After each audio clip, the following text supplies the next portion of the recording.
Hey guys, it's Peyton. Today I'm going to be telling you what I read in May. I read 10 books, but I have 2 chapters left of another one, and the day is still going. It's May 31st, so I'm going to finish that today. So I read 11 books, and then I read like 100-something pages of another book.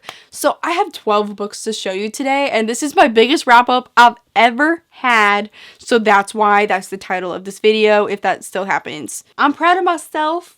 I know a lot of people read a lot more than I do, but I did something great that I don't do. So, and I did this while I was in school, so we're just gonna go ahead. My books fell. Just keep recording. He's my helper. He helped me get my book pile, and then they just all fell, so that's great. The first book that I read in May was Daisy Jones and the Six by Taylor Jenkins Reid. I gave this book, I think, a 4.5 out of 5 stars. I don't have a copy of it because I listened to it on audio because everyone recommended that. And I do think the hype that people put on this book kind of hurt this book for me because people are making it seem like the most amazing thing of all time.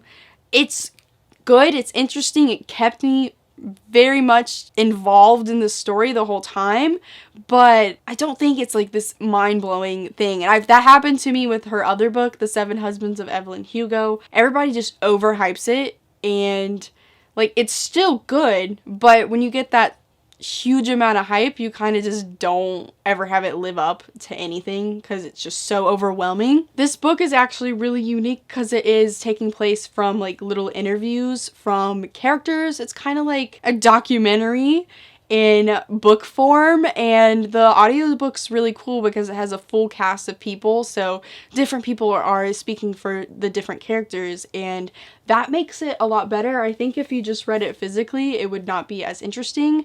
And it is about a band called Daisy Jones and the Six and how they came together and why their band fell apart.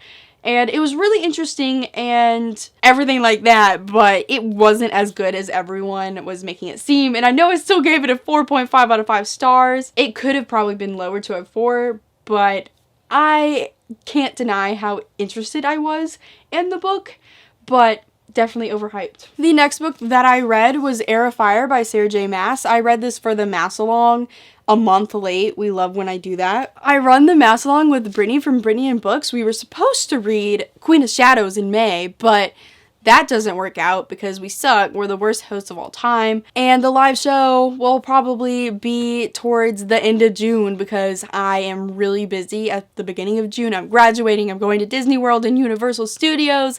So things are just crazy. So sorry, but try to read Queen of Shadows if you're trying to follow along with us, so we can all have that live show. And this book was the 3rd book in the Throne of Glass series, if you're not counting The Assassin's Blade before it. And I gave it a 3.5 out of 5 stars. I originally gave this book a 5 out of 5 stars when I read it the first time, and then I lowered it to a 4 when I thought about it more, because this always has been my least favorite book in the series. It's just not as good as the other ones, in my opinion. It never has been. It's a lot more boring. Let's be real, at least to myself. It was just a lot of boring things, but still had a billion tabs, which makes no sense, but it's okay. This book is about a female assassin, and I've described this book so many times, so at this point, I'm not about to do it again, but just know it's an assassin with her journeys through this world. Lots of fantasy and swords and magic, so it's really great. But this book is definitely the worst one in the series, at least for me. The next book is another reread. A lot of this month and all the other months of this year have been filled with rereads. This one I did on audiobook. It is Vampire Academy by Rochelle Mead. I was not planning on reading this at all, but then Brittany was like, Peyton, I'm about to reread it with my friend Kirsten.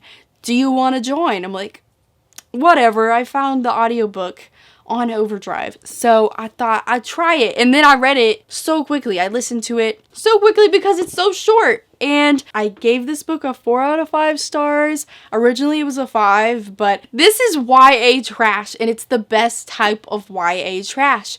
It is vampires, Vampire Academy, like that's so freaking obvious, but it is this world of good vampires and bad vampires, and then they have guardians who are half good vampires and half human. I'm making this complicated. And they guard the good vampires from the bad vampire. And it's just such a trashy love story, but also lots of action. It's so good. I definitely recommend rereading these or reading them if you haven't ever done it. Don't expect it to be this crazy, like, superior book, but they're so fun. And I read these years ago in middle school, read through all of 6 books, and it was just so fun. And I'm just letting you know, I continued on throughout the month. Let's go on.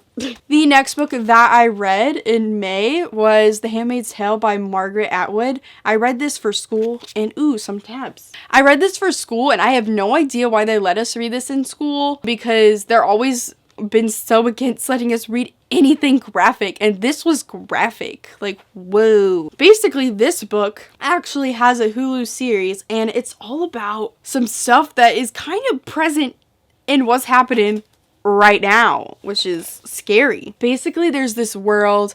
It was America, but basically everybody in Congress got murdered and people took over, and they have this new government. There was this huge chemical, like, something, and most women can't give birth anymore, and the ones that can are basically turned into handmaids, where they are just put around town, man.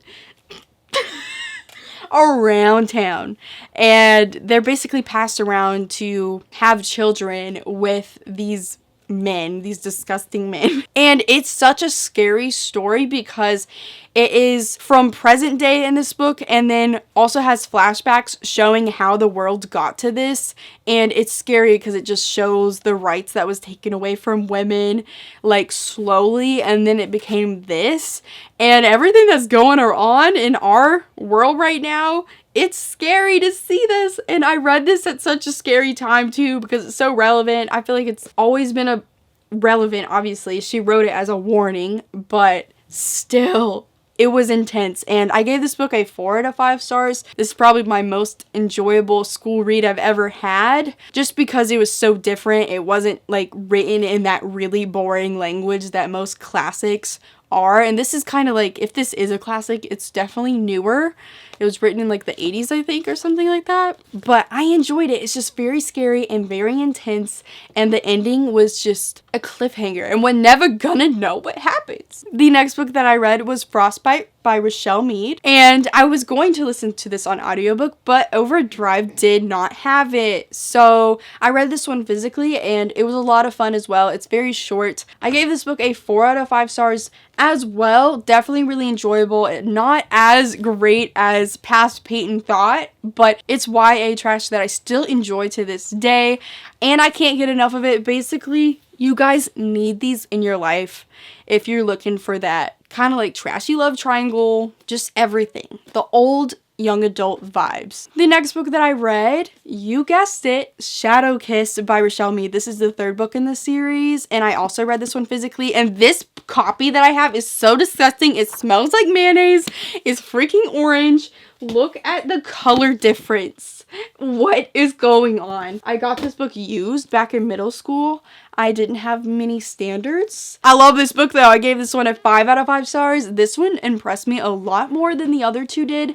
And I always thought the 5th book in the series was my favorite one, but I think this one takes the cake. It's so good. The story just gets more superior, like more, what is the word, man? More sophisticated. It's just so good. And I keep saying the same things because it's the same series, but I live for this book, and that ending hurts still to this day because I forgot the ending. Like, this is one of those series that I read, but I don't really remember anything about it, so it's kind of like I'm reading it for the first time. The next book that I read was an audiobook that I listened throughout the month, and that was A Torch Against the Night by Sabaa Tahir. I gave this book a 3.5 out of 5 stars. This is the 2nd book in the An Ember in the Ashes series. I believe that's what it's called. I definitely enjoyed it less than the first one, which I think is an unpopular opinion. It could have been because I listened to the audiobook. I didn't feel as connected to the characters, and it was like a fun thing to listen to just in the background of all the other things I was doing, but I still just don't think I'm as invested into this series as other people are. I definitely think I'll continue, but it's not going to be one of my favorites. It's just like an enjoyable thing, and maybe the next book will be better for me. It's just, oh my god, I still have a bookmark in here. How embarrassing. I promise I finished it, okay? It's basically all about this girl named Laya. Her brother got kidnapped in front of her, and she was not about to have that. And there's this whole terrible empire. This like also just has weird Star Wars vibes, and I hate it. But the empire stole him away and put him in a prison, and she needs to break him out because she loves him. That's her last family member left, and she's just determined to put her life for her brother because she ran away as he was getting kidnapped, and she feels really guilty about it. So she goes to this rebel group, and they basically say, okay, we'll break them out if you go undercover as a spy in this terrible place called Blackcliff, where it's just like the slaves there, which is what they want her to be, a fake slave, get tortured. It's not good. So that's rough, but it makes an interesting story. The next book that I read was I Wish You All the Best by Mason Deaver. I actually went to a book signing for this book, and it was so cute. I never realized that the author lived in my state, which is North Carolina, and I actually went to a signing in Raleigh, which I found out later that this book is based in Raleigh, and I just thought that was really cool that I went to the book signing set for this book, if you know what I'm saying. I gave this book a 4 out of 5 stars. I really enjoyed it. This book was on my most anticipated reads for this year, and I'm really glad that I got the chance to actually read it, because sometimes I put those on my lists and then never get them or read them, so oops. This book is about Ben, who comes out to his parents as non-binary, and they basically kick them out, and that's rude. You know, that's terrible. I did not know that about this book going into it, but when I went to the signing, they were just like, yeah, they get kicked out, and they have to go live with their long-lost sister, and that in itself was so emotional. This book had some emotional moments, and I could relate to lots of it. Ben had to go to therapy, and I've gone to therapy, and it just had such similar vibes, so I really related to that, and they had panic attacks and everything like that, so I've had that crap, so I could relate to that a lot. They had a relationship with this guy named Nathan. He is so cute. He's a bisexual icon. We love him. I just can't get enough of that, and I wish we could have more. But oh my gosh, this cover is what really stands out. Like, it's so beautiful. I want to put it on display, but I got no room on my shelf. But it's so pretty, and this book, I really hope it does well, because it was really great, and I can imagine that Mason Deaver's got a lot more coming, so I'm excited for that. The next book that I read was Blood Promise by Rochelle Mead. I listened to the audiobook again, and stop it! My boyfriend's looking at me weird from the other side of the camera. Is scary. Dude, no. Ew, that's his nose. Oh my gosh. I gave this book a 3 out of 5 stars because this one's always been my least favorite book in the series. I think it's mainly because literally so many of the characters were separated, and I love when my characters are together and we're having the fun interactions. I hate when they're apart. So this one was just painful, but I still enjoyed it. Like, the audiobook made it fun. It's just definitely not my favorite in the series, and it could have been better. And I feel like it's really thick, and I feel like it didn't need to be that thick, but I still enjoyed it. It's thick with 3 C's and a K. Don't have much more to say about this one. The next book that I read was This Adventure Ends by Emma Mills. I gave this book a 3 out of 5 stars. I enjoyed it. It just wasn't that great for me. It took me a long time to read, and it's a really short book. It's just a contemporary book with this girl. She moves to Florida and she makes a bunch of new friends, and one of her friends is this girl, and she has a twin brother, and she kind of has this little bit of a thing with the twin brother going on. I did enjoy that the best friend, she actually was lesbian, and she had a girlfriend, and every time that they were together, it was so cute. So I was happy about that, and I didn't know that this was in there. And I also enjoyed how the main character's father, he is a writer, but he's like in a big writing slump. He has written best-selling novels that had really big celebrities in the movie adaptations. So that was a whole fun part of it. And the dad was so fun. He got obsessed with this really trashy TV show, and he was writing fan fiction for it all the time because he literally was so run dry for anything for his own. But he was just really entertaining, and that was a good part of the book because the main character would read his books and read his fan fiction, and it was just a fun aspect I haven't really read a lot about. But the romance wasn't really anything special for me. I only had one pink tab, and that's not impressive at all. It was kind of cute, but I just feel like at this point with contemporary, I've just seen so much of it, and nothing has really rung really special for me, so I kind of need some of that. But I did enjoy reading this book, and I want to read more of Emma Mills, but this one just wasn't a favorite. The 11th book, I have 2 chapters left in, and I'm going to finish it today, so it counts. For my May wrap-up, I just wanted to go ahead and film this video, and that is Spirit Bound by Rochelle Mead. I am listening to the audiobook of this, and I'm so close to finishing it, so I had to mention it. This was originally my favorite book in the series, but I don't think so anymore. I think Shadowkiss kind of just really amped it up for me this time around for some reason, but that might have to do with how I read that one physically and this one was an audiobook. Sometimes audiobooks can take a bit of enjoyment out because sometimes you don't focus all the way. I'm still really enjoying this book. It will probably be a 4 stars. That's what I'm getting from it right now. I will finish it today, so we'll see how that goes. And the 12th book that I'm talking about today, I'm only mentioning it because I have read 128 pages of it, so I just wanted to give it a mention since I am reading it currently, and my light's flickering.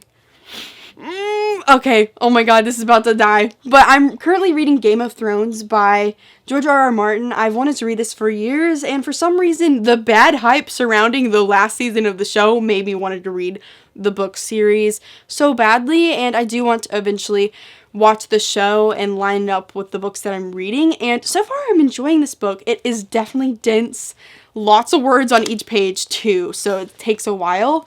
But this book is only 800 pages, which is a big book, but I've done that before, so I'm not as intimidated as I am with like the 1200 page books that he has. And I really think that this series will be for me. High fantasy is my thing, and this is like a really sophisticated high fantasy with so much going on, and I cannot wait to get deeper into this book because I have been reading multiple books at once with audiobooks and things like that. Like I had a time where I was reading like 4 books at once, and I haven't really had much time to put into this book, and I really need to read Queen of Shadows before we have that live show. But right now I'm reading this, and I probably will mention it again in June's wrap up, but we'll see. That's it for this video. Thank you so much for watching it. Like this video, comment down below. Have a good day. Please subscribe. Make sure to follow all my social medias, which are linked down below, and go click the bell button, which is right by the subscribe button, which you should have already clicked, and goodbye.